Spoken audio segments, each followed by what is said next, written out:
everyone, good morning. This is Tony Roy and you can welcome back to my another new blog. আশা করছি তোমরা সবাই খুব ভালো আছো, আমিও ভালো আছি। চলো সাথে থাকো, দেখতে থাকো, ব্লগটা কন্টিনিউ করো।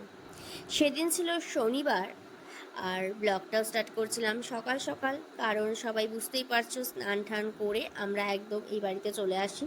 তারপর রেডি হয়ে আমরা খেতে বসে পড়ি। যেহেতু আমাদের একটার সময় ট্রেন ছিল, যার জন্য আমরা সকালে উঠে তাড়াহুড়ো করে রেডি হয়ে বেরিয়ে যাই আর গিয়ে ওই বাড়িতে দেখি ওরা আমাদের জন্য সকালে ডিমের ঝোল রান্না করছিল।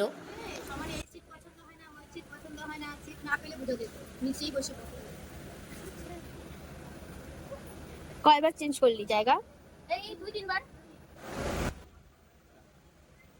এটা সত্যি কথাই, ট্রেনে জায়গা না থাকলে তখন চাপাচাপি করে বসতে হয়, আর যখন ট্রেনে মানে পুরো ফাঁকা ট্রেন থাকে তখন হচ্ছে সিট পছন্দ হয় না। কোন সিটে বসবে, এটা সুন্দর না, এটা এখানে হাওয়া পাওয়া যাচ্ছে না, এখানে ভালো হাওয়া পাওয়া হ্যাঁ, যাবে। এই নিয়ে আগের ফার্স্টে উঠলাম ওই কামরায় ছিলাম, ওখান থেকে দৌড়ে আবার এই কামরায় আসলাম, এখান থেকে আবার ওইদিকে ছিলাম, ওখান থেকে আবার এখানে আসলাম, মানে টোটাল 3বার জায়গা চেঞ্জ করলাম বসার পরে। এই হচ্ছে কন্ডিশন। যাই হোক, আমরা এখন ট্রেনে উঠে গেছি, কিন্তু এখনো হচ্ছে ট্রেন ছাড়ি নাই। ট্রেনের রাইট টাইম ছিল 1:30, এখন বাজে 2:20, এখনো ছাড়ছে না। দেখা যাক এখন কখন ছাড়ে। তো একটা ট্রেন আসবে, ওটা পাসিং হবে, তারপর এই ট্রেনটা ছাড়বে।